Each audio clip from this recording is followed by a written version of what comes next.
ఓం శ్రీ గణేశాయ నమః. శ్రీ గురుభ్యో నమః. శ్రీమాత్రే నమః. మనీషా పంచకము శ్లోక 1.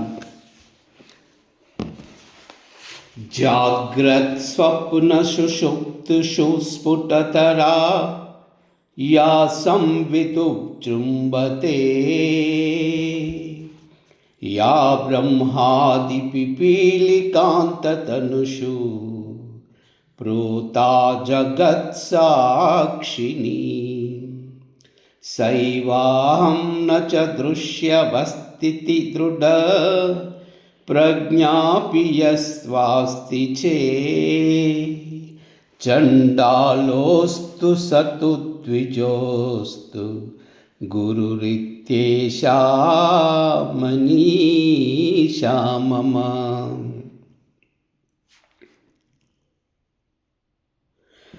జాగ్రత్ స్వప్న సుషుప్తిషు స్ఫుటతరా యా సంవిదృజృంభతే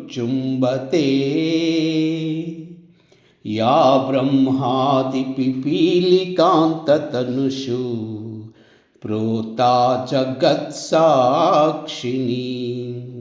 సైవాహం న చ దృశ్యవస్థితి దృఢ ప్రజ్ఞాపి యస్యాస్తి చే చండాలోస్తు చతు ద్విజోస్తు గురు రిత్యేషా మనీషా మమ. జాగ్రత్ స్వప్న సుషుప్తిషు స్ఫుటతరా యా సంవిదృజృంభతే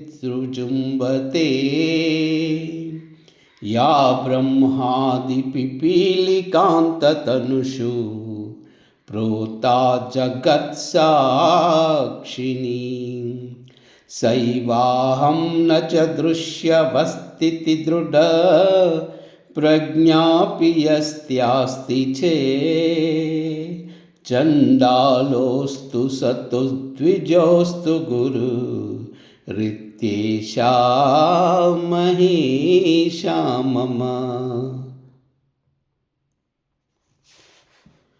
వారణాసి క్షేత్రమున గంగా నదీ తీరమున తనను సమీపించి వచ్చిన చండాల వేషధారి అగు వేదవ్యాస భగవానునితో కొంత సంవాదము జరిగిన పిమ్మట ఈ వచ్చినవాడు తన గురువగు వేదవ్యాస భగవానుడే అని గుర్తించిన పిమ్మట శ్రీ శంకర భగవత్పాదులు తమ హార్దమగు భావనమును ఇట్లు ఆవిష్కరించుచున్నారు.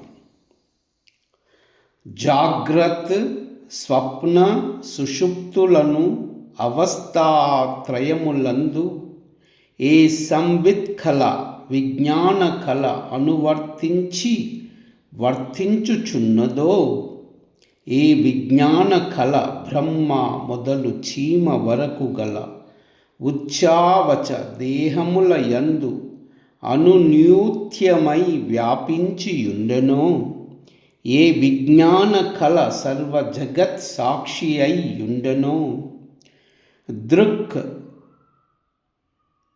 మాత్రా స్వభావముకు ఆ విజ్ఞానమే నేను కానీ దృశ్య వస్తువును మాత్రము కాను అని దృఢమగు అనుభూతి ఎవనికి గలదో అట్టివాడు ఉపాధి వలన చండాలుడు గాని ద్విజుడు గాని ఎవ్వడైనను వాడు నా గురుమూర్తియే అని నా నిశ్చయ భావం.